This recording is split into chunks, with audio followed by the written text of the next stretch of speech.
Buenas noches, buenas tardes, buenos días. Bienvenidos a nuestra tertulia de Descubriendo el siglo XXI, allá donde ustedes se encuentren, donde ustedes nos sintonicen y cuando puedan y crean conveniente escucharnos, compartir, hacer camino, hacer vida, hacer lucha, ir buscando con eso, como decían de Diógenes, que andaba con una lámpara buscando en pleno luz del día, buscando un hombre. Vayamos buscando eso, la alegría, vayamos buscando la esperanza, vayamos buscando el compartir de cada día. Desde la radio, desde la celda, desde el caminar, desde donde sea. Bienvenidos a nuestra tertulia de Descubriendo el siglo XXI en este mes de julio, en pleno verano, en pleno invierno, o creo que están en invierno en nuestros hermanos en el hemisferio sur. Bienvenidos a nuestra tertulia. Un abrazo y un saludo muy especial a nuestros hermanos privados de libertad. De camino al andar, golpe a golpe, verso a verso, murió el poeta lejos. Oración del diezmo. Recibe, Señor, mi ofrenda. No es una limosna, porque no eres mendigo. No es un aporte, porque no lo necesitas. No es el resto que me sobra que te ofrezco. Este monto representa, Señor, mi reconocimiento y mi amor, pues si lo que tengo es porque tú me lo diste, Señor. Amén.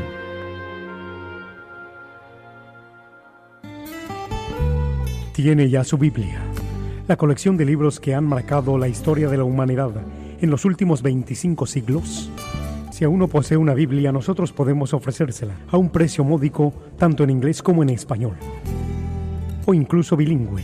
Para precios y ediciones, favor de llamar a Descubriendo el siglo XXI, 212-244-4778, 212-244-4778, o visite nuestra página de internet www.descubriendoelsiglo21.com, sección de tienda.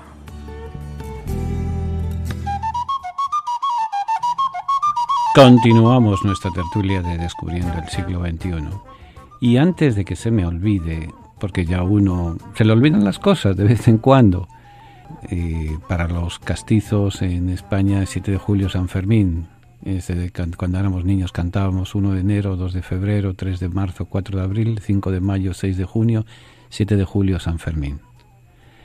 Fiesta de toros, fiesta folclórica, fiesta de alegrías, fiestas de borracheras, fiestas de vida, punto. Y julio ese es un mes de vida, un mes de esperanzas, un mes de mitad del año. Mitad del año de los 12 meses, julio es el séptimo, es la mitad. Primer viernes tenemos un compromiso, los oyentes de la tertulia y aquellos que viven cerca de donde tenemos la emisora, de donde emitimos para todos ustedes. El primer viernes tenemos un compromiso, como les decía, de juntarnos para compartir lo más importante de nosotros, que es el pan y la palabra de Dios.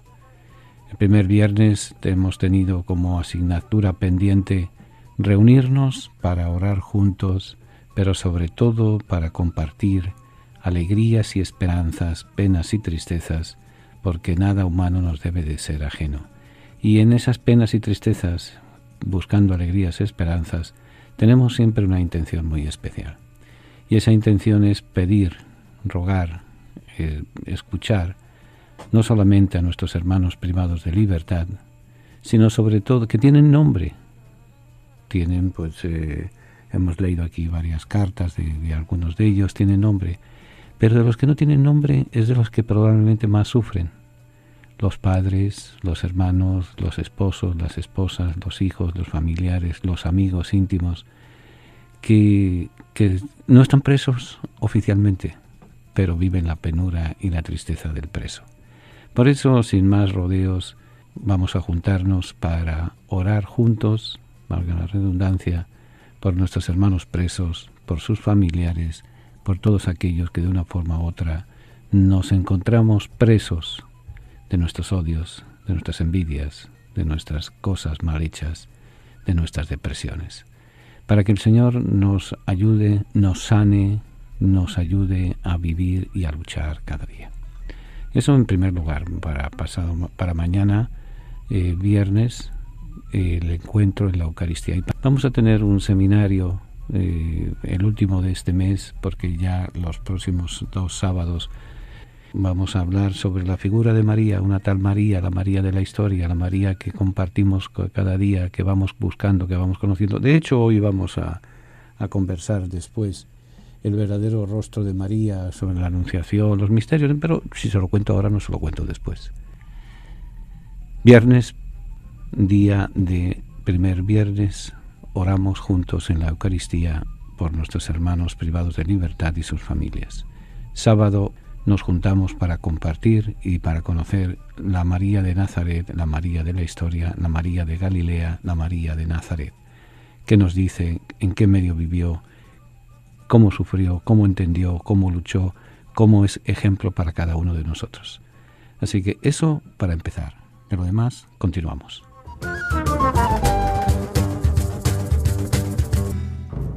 Vengan porque tuve hambre y me dieron de comer, tuve sed y me dieron de beber. Estuve en la cárcel y me visitaron, enfermo y me fueron a ver, extranjero y me acogieron.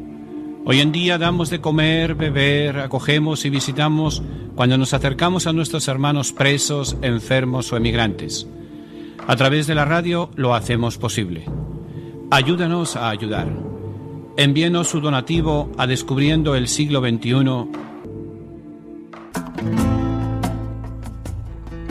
Continuamos nuestra tertulia de Descubriendo el Siglo XXI. Y cuando estaba preparando el programa, son tantos los temas que me gustaría conversar con ustedes que muchas veces uno no sabe honestamente por dónde empezar. Pero quiero empatar, continuar un poco lo que habíamos conversado la semana pasada. La semana pasada hablamos del Papa, del papado, de la figura de Pedro, de la figura de Pablo, de los 2 primeros líderes con los cuales cuenta la Iglesia. Podríamos decir los fundadores, porque echemos el reloj 2000 años atrás. Encontramos un individuo carismático, luchador, que habla cosas que hasta cierto punto rompen los esquemas de acostumbrados a vivir en un pueblo en el cual, como dice el poeta puertorriqueño Pales Matos, pues en piedad, Señor, de mi pueblo que se muere de nada. Eso pasaba en la Galilea del siglo I, hasta que aparece, pues eso, un Galileo, un nazareno, que empieza a replantear una serie de cosas, que empieza a cuestionar una serie de cosas, que empieza a dar esperanza. Luchas, fracasos, victorias, al final termina con un fracaso grande, porque termina eso masacrado y asesinado en una cruz. Pero había habido un grupo de individuos que lo habían creído. Se calcula alrededor de 80, 100 personas que se entusiasmaron con sus predicaciones. El Galileo lo matan, se muere, pero resulta que resucita, resulta que vuelve de nuevo a la vida, resulta que muchas de las cosas se empiezan a entender a los 40, 50 días de su muerte y de su resurrección. Y aquel reguerete de gente que, bueno, pues se habían puesto sus ilusiones, se habían visto frustrados, de repente a una luz se les ilumina y se dan cuenta de que tienen que ser anunciadores y constructores.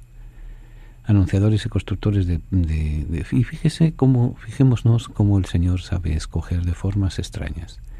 Pedro no era un gran intelectual, era un hombre práctico, un hombre que sabía dirigir gentes, que sabía mandar. Porque ¿en qué me baso esto? Pues muy sencillo, si era dueño de un negocio, de una barca de pesca, no era un barquito chiquitito, como decimos en la canción, era un barco relativamente grande para la época. Tendría a sus órdenes varios empleados, sabría negociar el pescado, sabría tratar con el centurión, con el recaudador de impuestos, o sea, tenía un cierto don de gentes. Y es el que se cree el más que manda. Tú eres el Cristo, el Hijo de Dios vivo. Pero es verdad también que se acobarda cuando las cosas se le ponen difíciles, que tira de la espada, que niega, etcétera. Pero tenía un don de gentes y por eso es un buen organizador. Y por eso el Señor se fija en él. El Señor sabe escoger muchas veces, aunque nosotros no nos demos cuenta. y nos da unos dones para que sepamos desarrollar la misión que nos tiene preparada. Pablo era lo contrario, probablemente de don de gente no tendría mucho, pero era más audaz, era más universal. Pedro apenas se había salido de la Galilea, lo único que habría salido sea el andarguetear con Jesús en torno a la Galilea, llegaron como mucho hasta Tiro, que es en el Líbano, pero no estaba acostumbrado, era de andar por casa. Pablo es todo lo contrario. Pablo es judío de segunda generación, hijo de migrantes, que vive en una región que de hecho por nacimiento es ciudadano romano, ya no es ciudadano judío por nacimiento, es ciudadano judío por religión, pero no por nacimiento. Tiene una mente más abierta, más universal, intelectualmente está mejor preparado, sabe discutir, sabe argumentar, conoce la Escritura, sabe hasta dónde puede llegar y dónde no puede llegar. Son dos figuras distintas, pero sobre estas dos figuras se va a basar la Iglesia. Y celebrábamos eso, la coyuntura de que a los dos les asesinaron en Roma. No se sabe exactamente qué día, se queda la tradición de que los dos fueron el mismo día. Uno patas arriba, lo crucificaron y el otro le cortaron la cabeza. En torno a ello se va a formar el núcleo duro, el núcleo fundamental de la Iglesia en Occidente. Y a Pedro le va a suceder Sisto, Cornelio, Cipriano y así hasta 260 y pico papas, hasta Francisco. Y por eso la fiesta en torno al 29 de junio siempre se ha llamado la fiesta del Papa, el recuerdo del Papa.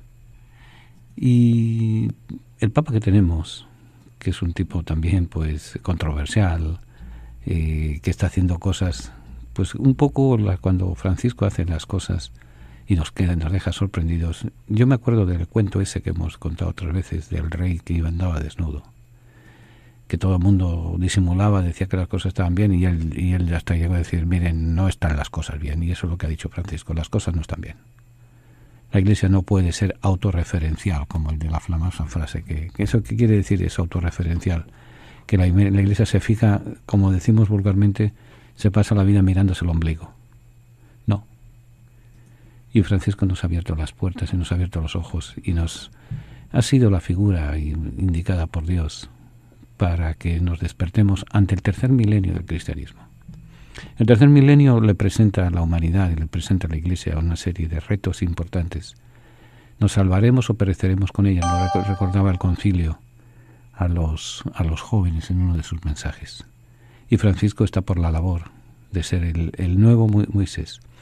Yo no sé si se acordarán, no tienen por qué acordarse, por otro lado, cuando el año 2000 el Papa Juan Pablo II lanzó un reto, lancémonos mar adentro. Publicó de hecho un documento sobre eso. O sea, el sueño de Juan Pablo era conducir la Iglesia a los umbrales del tercer milenio del cristianismo. Lo hizo y se murió. El sueño se lo llevó. Murió 5 años después del año 2005. En realidad estaba casi inútil, estaba muy enfermo. Yo recuerdo haberle haberle saludado unos meses. Él murió en abril 5, yo lo vi en noviembre, finales de noviembre de 2004, y me pareció darle la mano a un pez muerto, babeando, pues sin sentido, que daba realmente pena humanamente hablando. Bueno, se murió, pero trajo a la Iglesia al tercer milenio. Francisco ha tomado las riendas, y ha tomado las riendas de ese tercer milenio. Y quiere revisar y reactualizar algo que nunca se actualizó y nunca se quiso poner en funcionamiento. Y es el Concilio Vaticano II. Ya hemos dicho en otras ocasiones cómo la Iglesia en sus 20 siglos de historia, cada 5 siglos, ha sufrido un gran tsunami, una gran revuelta, un gran cuestionarse. Los primeros 5 siglos culminan con la caída del Imperio Romano de Occidente, y eso significa el reciclaje de todas las estructuras del Imperio Romano en la Iglesia. El siglo X, siglo XI, 1054, la ruptura de Oriente y Occidente. Siglo XVI, la ruptura en Occidente con el mundo protestante. Siglo XX, el Concilio Vaticano II, que nos lanza al futuro. Juan Pablo fue miembro de los Padres Conciliares. Pablo VI fue miembro de los Padres Conciliares. Benedicto XVI fue miembro de los padres que hicieron ese concilio. Francisco fue hijo de ese concilio. Y por eso nos quiere invitar a renovar, a mirarnos más adentro. Y lo primero que hizo, casi las primeras cosas que hizo en su pontificado, fue presentar su programa de acción. Su programa de acción, que es una encíclica. Y alguno se preguntará, ¿y qué es una encíclica? Miren, una encíclica, según dice el librito ¿Sabías qué?, en la página 42, las encíclicas vienen del latín litere encyclicae, que literalmente significa cartas circulares. Las encíclicas son cartas públicas y formales del Sumo Pontífice que expresan su enseñanza en materia de gran importancia. Pablo VI definió las encíclicas como un documento en la forma de carta enviado por el Papa a los obispos del mundo entero. San Francisco nos dio las pautas de la evangelización del tercer milenio, en una encíclica que se llama precisamente eso, la alegría del Evangelio. De eso vamos a conversar. Venga a honrar al Divino Niño Jesús el tercer domingo de cada mes. Tendremos la celebración de la Santa Misa a las 2 de la tarde en la parroquia San Columba, ubicada en el 343 West de la 25 Street en Manhattan. Para mayor información, favor de comunicarse con nuestras oficinas al 212-244-4778, 212-244-4778.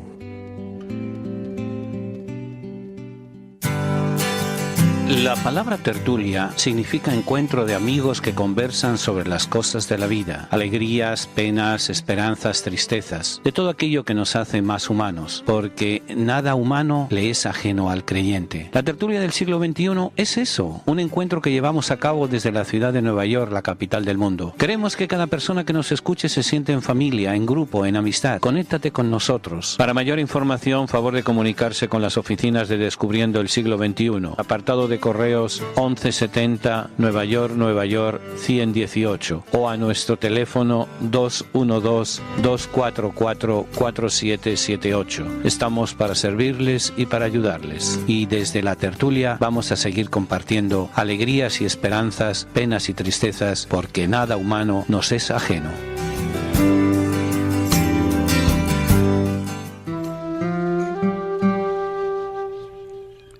Continuamos nuestra tertulia. Y como les decía, cada papa, cada pastor, cada líder, incluso en la vida civil, tiene un programa de acción. Francisco lo presentó en su carta encíclica, en su carta circular, La alegría del Evangelio.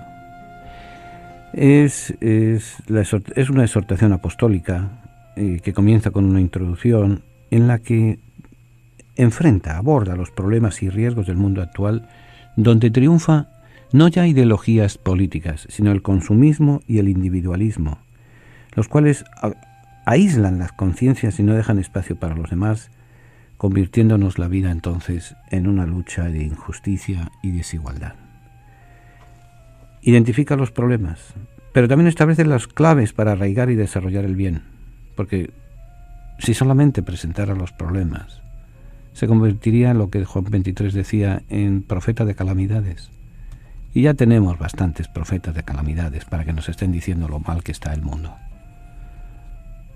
Hay que identificar los problemas. Es bueno que sepamos qué problemas tenemos.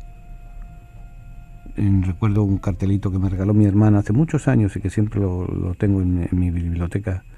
Una de las formas de ser felices es ignorar la realidad. Y Francisco no quiere que ignoremos la realidad. Y el Evangelio no quiere que ignoremos la realidad. Pero la realidad la podemos iluminar con esperanza, la podemos iluminar con alegría, la podemos iluminar con desespero, con depresión, en la vida no merece la pena nada más que vivir lo que pueda, vive tú y primero yo, a continuación nadie y después los demás. No. Francisco por eso nos habla de los problemas, pero establece las claves para arraigar y desarrollar el bien, la comunicación de la experiencia, de la verdad, de la belleza, la alegría, el derecho de todos a recibir el anuncio del Evangelio, junto al deber de todo creyente de realizar el anuncio sin excluir a nadie. Es probablemente una de las piezas maestras de la literatura religiosa, de la obra mística y de formación que muchas veces ignoramos y no queremos saber de ella. Lo divide en una introducción y 5 capítulos. El capítulo primero nos invita a ver la transformación misionera de la Iglesia. El Papa Francisco comienza pidiendo a todos los cristianos, no solamente los católicos, todos los que creemos en Cristo como nuestro Salvador, todos los que hemos tomado el modelo de Jesús de Nazaret como norma de nuestra existencia, de nuestra vida, a todos, que nos reencontremos con Jesús, que en un determinado momento paremos nuestra vida y dice, bueno, es igual que cuando tenemos nuestro teléfono celular o nuestro aparato de radio que se nos ha quedado sin batería. Para que funcione hay que reconectarlo. Nuestra vida, lo mínimo que se nos pide es que seamos sinceros y que seamos honestos. Reconectemos nuestra vida con Jesús. Y esto, pues renovamos nuestro encuentro, o al menos nos dejamos encontrar por Él, y nos recuerda que ese encuentro invita a la alegría.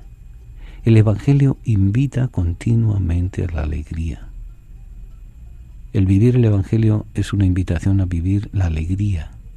Miren, en toda la Biblia, en los 70 y pico libros, el concepto sobre Dios que más veces se repite es que Dios es amor. Pero el segundo concepto que más veces se repite es que Dios es alegría. El Papa Francisco va a decir en algunos de los puntos que muchos cristianos celebramos perfectamente la Semana Santa y el Viernes Santo y el miércoles de ceniza. Pero nos olvidamos de una cosa muy importante, que el miércoles de ceniza, la Cuaresma, el Viernes Santo, son paso al Domingo de Resurrección. No habría Domingo de Resurrección sin Viernes Santo. Y el Viernes Santo no tendría sentido si no existiera un Domingo de Resurrección. ¿Por qué digo eso? Porque él mismo lo dice. La alegría del Evangelio llena el corazón y la vida entera de los que se encuentran con Jesús. Quienes se dejan salvar por Él son liberados del pecado, de la tristeza, del vacío interior, del aislamiento. Con Jesucristo siempre nace y renace la alegría. O sea, nos está marcando, estamos conscientes de que la vida es complicada, pero la vida es tan fácil o tan complicada como queramos hacerla. Cabería aquí la reflexión cuando tenemos un vaso de agua hasta la mitad. Si lo vemos pesimísticamente hablando, diremos está medio vacío. Si lo vamos optimísticamente hablando, está medio lleno. Si lo hablamos realísticamente, es un vaso que tiene agua. Pero todo depende de... Creo que era Cantinflas en una de sus películas que decía eso. Nada es verdad, nada es mentira. Todo es del color del cristal con que se mira. Y el anuncio del Evangelio, la alegría del Evangelio nos invita a mirar la vida con alegría. Porque estamos conectados con Jesús. Y habla de la Iglesia en su punto de partida como la comunidad de discípulos que, palabras muy argentinas, primerean y toman la iniciativa de ser los primeros en salir al encuentro de los demás. Y lo hacen con el deseo inagotable de brindar misericordia. El deseo primero es, ya está bien de que vivamos un complejo de fuerte apache. Ustedes saben las películas del oeste que nos encogemos, nos juntamos y ponemos a nuestro alrededor paredes y puertas y círculos y que nadie nos toque. Es salir, en vez de decir voy a vivir mi fe desde dentro y mira qué malo está el mundo, lo que nos invita el Evangelio es vamos al mundo, vamos a ser semilla en el mundo, vamos a ser luz del mundo, vamos a ser la red que se tira, vamos a ser la pesca milagrosa, vamos a arriesgarnos, vamos a salir al encuentro, dejarnos de estar mirándonos el ombligo para salir hacia el encuentro de los demás.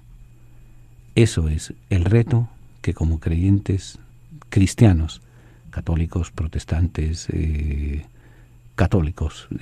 cristianos, no puedo hablar en nombre de otros hermanos religiosos, de otras religiones, como puede ser el Islam, puede ser el judaísmo, puede ser el hinduismo. Los respeto y estoy de acuerdo con sus doctrinas. Puedo hablar en nombre de los cristianos. Es tiempo de que dejemos de estarnos mirando el ombligo y que salgamos al encuentro del otro que ríe, que llora, que ama, que sufre, que vive, que muere, que está cerca de nosotros.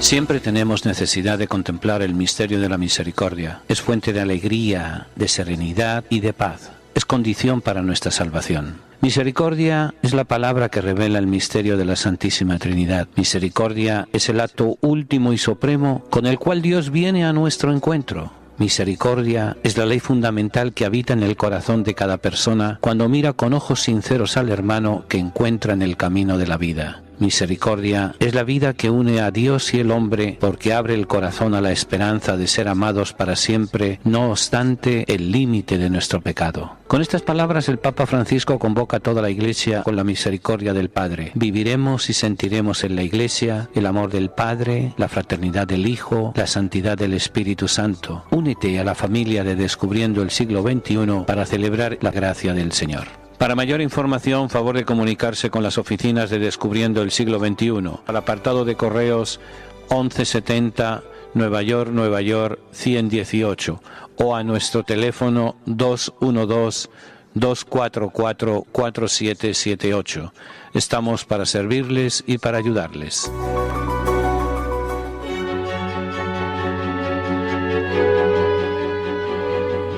Continuamos nuestra tertulia y continuamos nuestra reflexión, nuestra conversación sobre el documento, podríamos decir así, que después de, una encíclica hasta cierto punto es magisterio oficial de la Iglesia y es por donde van las pautas de la evangelización y de la presencia en el mundo. Y la alegría del Evangelio, que es el documento maestro hasta el momento de la doctrina, de la enseñanza de Francisco, porque miren, Francisco podrá ser muy simpático, podrá ser muy campechano, podrá ser muy original en muchas cosas, pero no nos olvidemos que es el sucesor de Pedro y que también él tiene la obligación de darnos doctrina de acuerdo al mundo en que estamos viviendo. Y por ahora él tiene dos grandes documentos en los cuales marcan las pautas de su pensamiento y del pensamiento de la Iglesia. Una es la que estamos conversando, la exhortación apostólica Evangelii Gaudium, la alegría del Evangelio, y la otra es Laudato Si, pero eso no vamos a entrar hoy. Y hoy nos recuerda, la alegría llena el corazón y la vida entera de los que se encuentran con Jesús. Quienes se dejan salvar por Él son liberados del pecado, de la tristeza, del vacío interior, del aislamiento. Con Jesucristo siempre nace y renace la alegría. O sea, en el primer capítulo hay que transformar nuestra forma de ver la vida. Hay que transformar nuestra forma de ver en la evangelización. Hay que transformar nuestro pensamiento de pertenencia a una iglesia. Seamos honestos. ¿En qué hacemos consistir nuestra pertenencia a una iglesia? Sea católica o sea evangélica. Que vamos una vez a la semana al culto, que escuchamos el sermón, escuchamos las lecturas, es que las escuchamos. Miren, hay una cosa que no es que me guste criticar, pero me parece muy bien que en todas las iglesias y lugares de culto tengamos aire acondicionado en el verano. Me parece muy bien que tengamos calefacción confortable en el invierno. Pero hay que poner prioridades. Hay muchas veces que lo que más falla en un salón de culto no es la calefacción, no es el aire acondicionado, es el equipo de sonido. Porque total, vamos a la iglesia a escuchar, a ver, a compartir, pero a comprometernos. Nos plantea precisamente en el Evangelio, salgamos del templo, llevemos lo que estamos aprendiendo y estamos rezando fuera del templo. En un mundo que está viviendo, en el capítulo 2, una crisis de compromiso comunitario. La sociedad actual nos ha hecho egoístas, nos ha hecho individualistas. Primero yo, a continuación nadie y después los demás. Eso es lo que estamos pensando muchas veces. Y nuestra fe cristiana, la fe que nace del Evangelio de Jesús, es una fe comunitaria. Nada humano nos debe ser ajenos. Por eso, alegría de pertenencia, compromiso comunitario. La palabra católico significa precisamente universal, aquel que comparte la universalidad de todos. Pero en la sociedad nos hemos hecho muchos dioses, y esos dioses más importantes que nos hemos hecho es verde y viene en un papelito, son los billetes, es la economía. El dinero está hecho para servir y no para gobernar, nos dice el Papa. La crisis económica actual nos ha llevado a muchas desgracias y a muchas penas. El Papa ama a todos, ricos y pobres, pero tiene la obligación en nombre de Cristo de recordar que los ricos deben ayudar a los pobres, respetarlos, promocionarlos. Os exhorto a la solidaridad desinteresada y a su vuelta de la economía y las finanzas a una ética en favor del ser humano, nos recuerda en el capítulo 2. Capítulo 1, la alegría de ser creyentes. Capítulo 2, qué es lo que estamos viviendo, una crisis de comunidad. Y uno de los elementos que afecta más a esa crisis es precisamente el afán de las riquezas. No dice el Papa ni dice el Evangelio que tenemos que vivir miserablemente. Tenemos que vivir solidariamente, que es distinto. Tenemos que construir unas estructuras en las cuales la solidaridad, el compartir, sean lo que importa. Porque díganme una cosa, ¿ustedes conocen a alguien que se le hayan enterrado con la tarjeta de crédito? ¿Ustedes conocen a alguien que se haya llevado la chequera para otro barrio? ¿Ustedes conocen a alguien que se haya toda la ropa, vida y puesto y para ver de marca y de no marca se la haya llevado para el otro mundo? Si al fin y al cabo polvo somos, del polvo venimos y al polvo volveremos. El Francisco continúa en el 3 capítulo, una de los compromisos de todos los creyentes. No basta con decir yo creo. No basta con decir yo soy cristiano. El compromiso es anunciar lo que creemos. Anunciar lo que da sentido a nuestra vida. En ese sentido podríamos, bendito sea Dios, muchos lo que da sentido a su vida es el tener, el poder, el ser, el creerse mejores que los demás. Lo que nos recuerda el Evangelio es cada uno de los bautizados, la evangelización es anuncio de todos los bautizados. Cada uno de los bautizados, cualquiera que sea su función en la Iglesia y el grado de ilustración de su fe, es un agente evangelizador.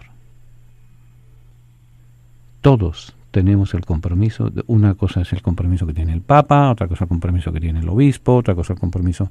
Cabría aquí la reflexión, una reflexión importante sobre la parábola de los talentos. A cada uno se les ha dado una responsabilidad. A todos los creyentes, a todos los seguidores en el creyentes, valga la mala palabra, todos los creyentes en el Evangelio de Jesús de Nazaret, se nos ha dado un compromiso, ser anunciadores. Ser anunciadores de lo que creemos, del Evangelio de la vida.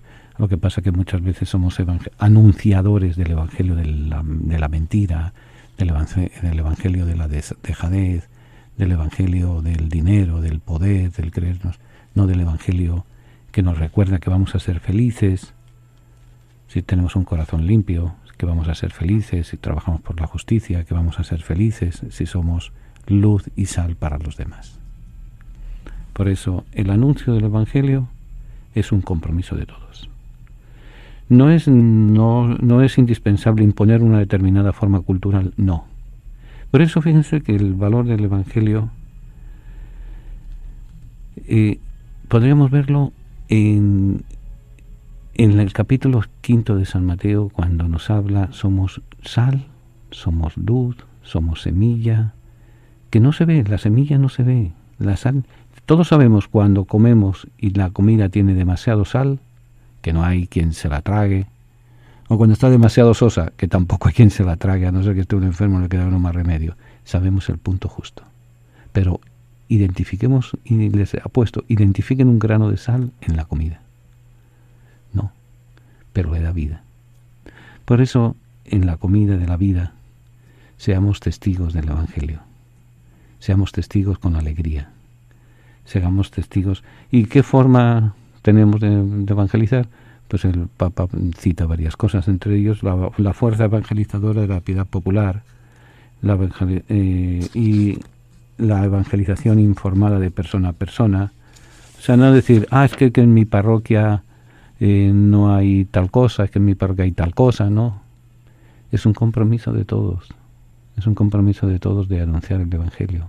Primero, nadie da lo que no tiene. Primero hay que vivirlo, hay que conocerlo. Después hay que proyectarlo. Uno a uno. Como dice el refrán, grano a grano llena la gallina el buche. Uno a uno vamos evangelizando, uno a uno vamos. Pero podríamos caer en la tentación de un pietismo y de un fervor, de un éxtasis, es decir, bueno, hacer la creencia en Jesús, nos alegramos porque creemos en Él, eso nos lleva a transformar la sociedad, eso nos lleva a ser muy, muy devotos, muy conocedores de Dios, muy conocedores del Evangelio, pero eso se queda en eso tiene que quedarse, llevarnos a transformarnos a la dimensión social del Evangelio. La fe auténtica, dice el Papa Francisco, siempre implica un profundo deseo de cambiar el mundo, de transmitir valores, de dejar algo mejor detrás de nuestro paso por la tierra, y por tanto nadie puede exigirnos que releguemos la religión a la intimidad. En este 4º capítulo el Papa señala la inequidad, la falta de justicia social como la raíz de los males sociales y la necesidad de resolver las causas estructurales de la pobreza, dice el Papa, no puede esperar no solo por una exigencia pragmática de obtener resultados y de ordenar la sociedad, sino para sanarla de una enfermedad que vuelve frágil e indigna y que solo podrá llevársela a una nueva crisis. En el fondo, con su encíclica, está siguiendo el Papa un análisis de la sociedad y de la Iglesia, siguiendo los 5 pasos, porque después nos recuerdan el evangelizadores con espíritu, los 5 pasos de la lección divina. ¿Qué me dice la palabra de Dios? ¿Qué yo le digo a la palabra de Dios? ¿Qué hacemos en conjunto? ¿Cómo transformamos la sociedad? La encíclica en eso, la alegría de el conocer a Dios, del conocer el mensaje de Dios. Segundo, el compromiso que nos implica el conocer el mensaje del Evangelio. Tercero, no vivimos solos. No estamos solos. Nuestra fe no es un fast food que llevamos con nuestra bandeja, comemos nosotros solitos y nos vamos a nuestra casa. El Evangelio tiene una dimensión social, una dimensión comunitaria, una dimensión de escucha y de acogida y de transformación. Pero hay que reconocer, nos recuerda que necesitamos fuerza, y esa fuerza nos viene del Espíritu de Dios. Y ahí está, en esa comunión de entrada, en esa comunión con el Espíritu de Jesús, e imitar los modelos que han escuchado y que han transformado su vida y que han transformado la sociedad, como son la figura de María, la figura de los santos, el ejemplo de ellos, y eso nos va a ayudar a evangelizar con un espíritu, el Espíritu de Jesús, encarnado, presentado por estas personas. Bien, continuamos.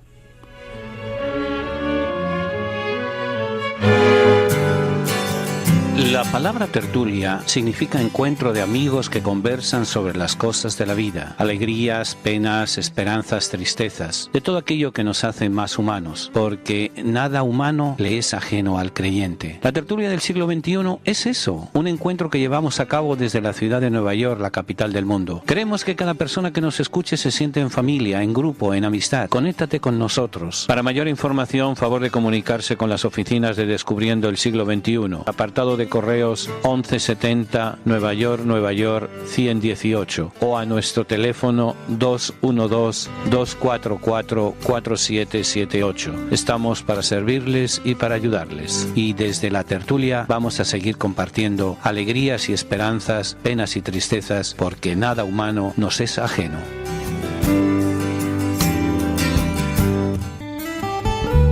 Tiene ya su Biblia, la colección de libros que han marcado la historia de la humanidad en los últimos 25 siglos.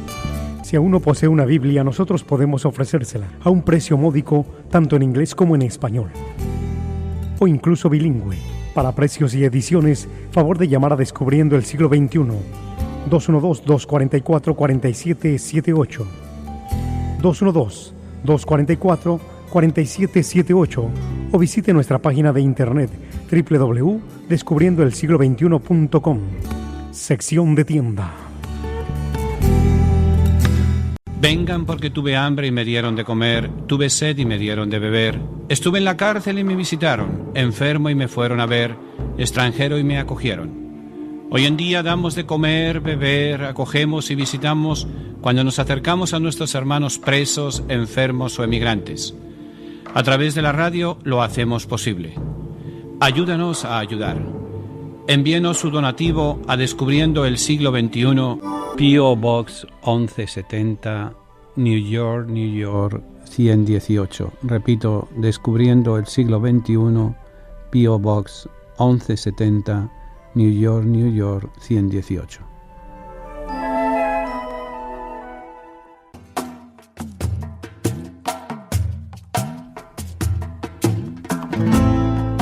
Continuamos nuestra tertulia. Y recuerden que mañana viernes tenemos la misa en honor del Sagrado Corazón. Misa del Sagrado Corazón que está dedicada a meditar y reflexionar y darle gracias a Dios por el amor de Cristo hacia nosotros, lo que ha significado para nosotros. Y hablando de amor, hay que amar y que apoyar y que ayudar a aquellos que están sufriendo. No sé si ustedes se acordarán de una película famosa en los años 60, 70, Love Story, historia de amor. Y una de las frases que se decía y que se explotaron: amar es hacer un pacto con el dolor. Me parece que era de esa película. Si no era, pues podría servir. Lo que yo sí sé que esa frase a mí me impactó mucho. Y cuando murió mi padre, mi madre la escogió para ponerla en la esquela de defunción, en el cual se notificaba, era la costumbre en España de notificar a los familiares y a los amigos con un recordatorio. Y fue la que después yo puse en el recordatorio a mi madre: amar es hacer un pacto con el dolor. El Evangelio también es eso, hacer un pacto con el dolor. Y por eso, ¿por qué digo esto? Porque el mañana viernes vamos a hacer un pacto con el dolor de los familiares que ven a sus familiares, para hablar también, presos, que no pueden abrazarles. Ayer, el día 4, estamos a jueves, celebrábamos el 4 de julio en Estados Unidos. Mucho barbecue, muchos fuegos artificiales, mucho cariño, mucha familiaridad, muchos amigos, pero estoy seguro que aquellos que tienen a alguien en la cárcel habrán echado de menos, aunque sea comerse un hamburger o un hot dog, o simplemente charlar con el que está en la cárcel.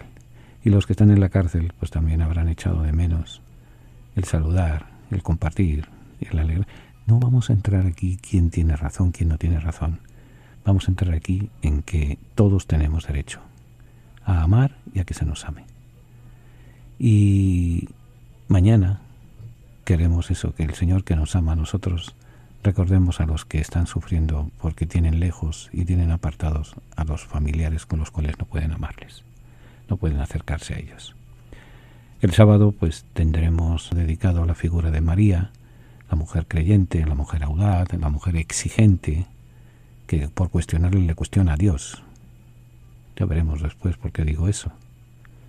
Vamos a hablar de ella, la María de la historia de María. Y luego recuerden que el programa de radio llega a ustedes por la generosidad de ustedes.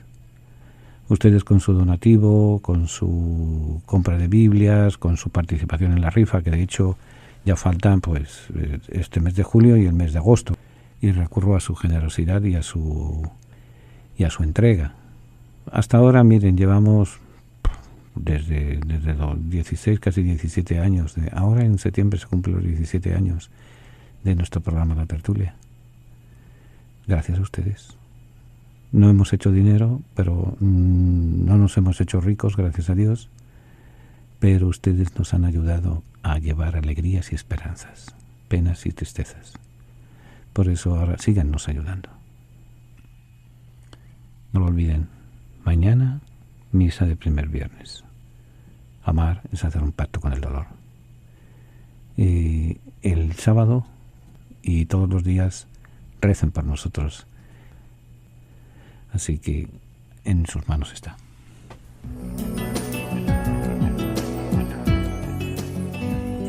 Venga a honrar al Divino Niño Jesús el tercer domingo de cada mes. Tendremos la celebración de la Santa Misa a las 2 de la tarde en la parroquia San Columba, ubicada en el 343 West de la 25 Street en Manhattan. Para mayor información, favor de comunicarse con nuestras oficinas al 212-244-4778, 212-244-4778.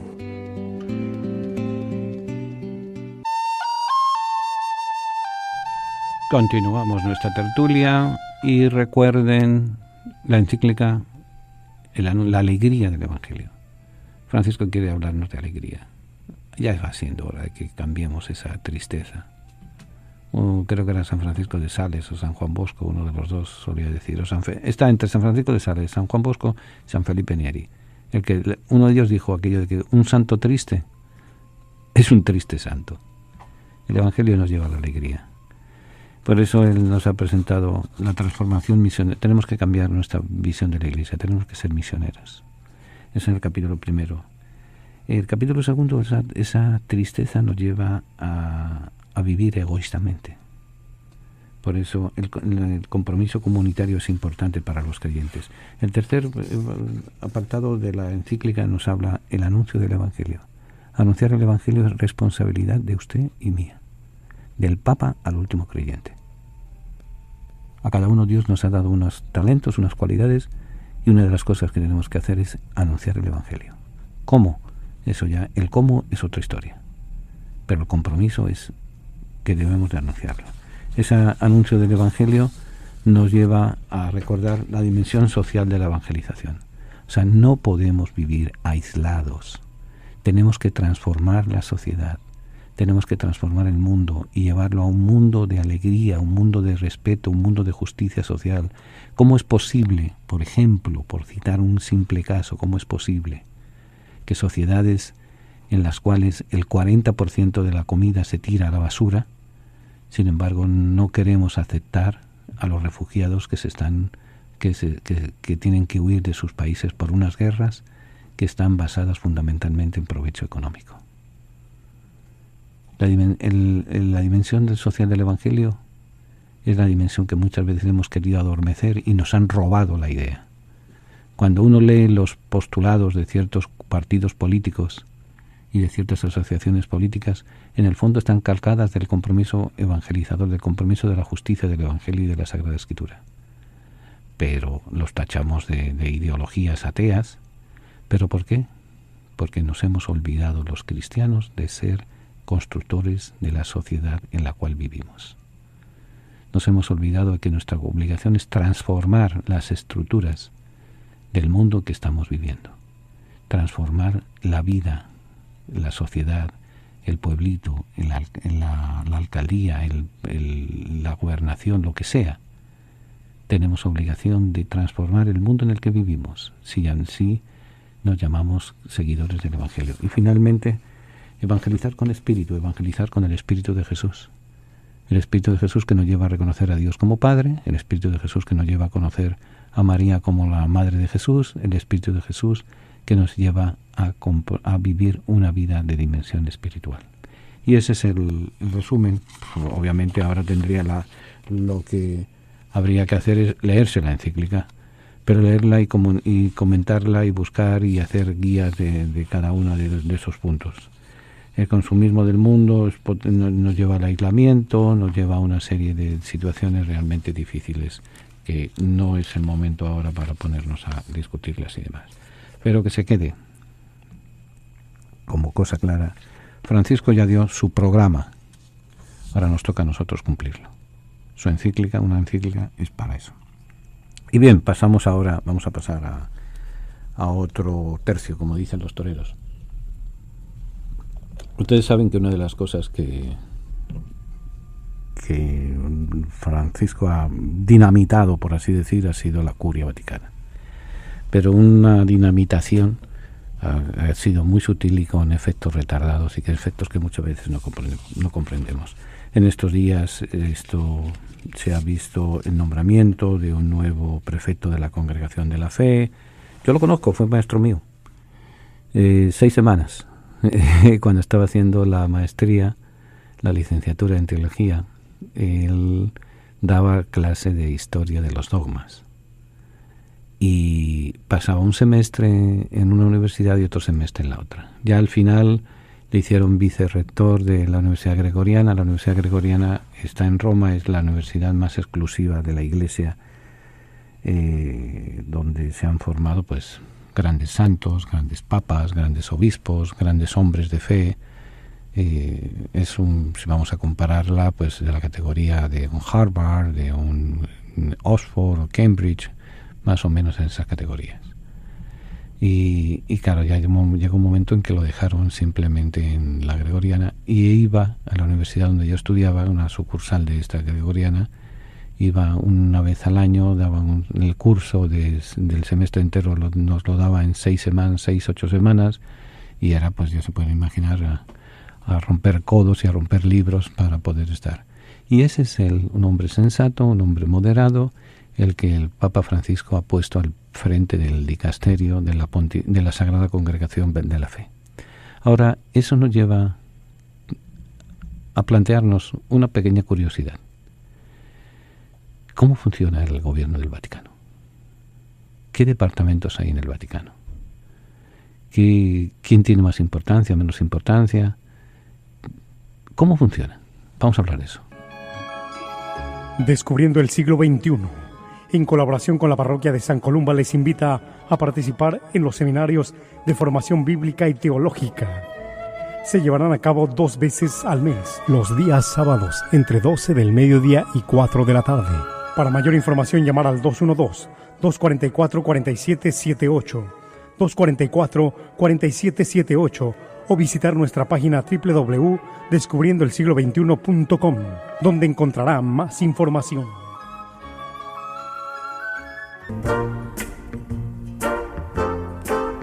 Continuamos, y no se olviden mañana la misa en honor del Sagrado Corazón, pidiendo por nuestros hermanos privados de libertad, por sus familiares, por todos aquellos que les acompañan. Bien, el gobierno central de la Iglesia tiene un nombre romano. Está en Roma, ya lo sabemos, pero están tomadas, hay que pensar que muchas de las estructuras y mucha de la terminología está tomada del antiguo Imperio Romano, que desaparece en Occidente en el siglo V, desaparece oficialmente, en la práctica todavía sigue mandando, por así decir, el código, la jurisprudencia romana sigue fuerte en todo el mundo. El vocabulario, las leyes, etcétera, sigue siendo presente. Bueno, la Iglesia retoma muchas de esas cosas, y entonces todo el gobierno central recibe el nombre de Curia Romana. La Curia Romana, que tiene 5 grandes divisiones: congregaciones, tribunales, pontificios consejos, oficinas y luego otras instituciones. El gobierno, como lo conocemos hoy en día, arranca después del Concilio de Trento.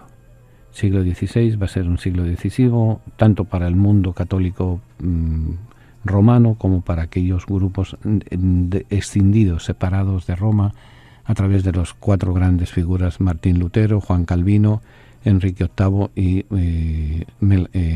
Melanchthon. Pero sobre todo los 3 grandes: Calvino, Lutero y Enrique VIII. Ese mundo desgajado de Occidente va a llevar una vida, y entonces el Concilio de Trento se enfrenta a muchos de los planteamientos teológicos que plantea la Reforma Protestante, y se replantea el reorganizarse. Y prácticamente la organización, que como la conocemos hoy en día, arranca desde el siglo XVI. El grupo más importante va a ser las congregaciones. El coordinador de todos va a ser la Secretaría de Estado, que es la Secretaría de Estado que va a depender del Papa directamente. Vendría siendo, para que nos entendamos, si el Papa fuera el presidente del gobierno, el secretario de Estado sería el primer ministro. Congregaciones, como les digo, son 9. La más importante, Congregación para la Doctrina de la Fe. La segunda, Congregación para la Evangelización de los Pueblos. Sagrada Congregación para las Iglesias Orientales. Sagrada Congregación para el Clero. Congregación para el Culto Divino y Disciplina de los Sacramentos. Congregación para los Institutos de Vida Consagrada y Sociedades de Vida Apostólica. Congregación para la Causa de los Santos. Congregación para la Educación Católica.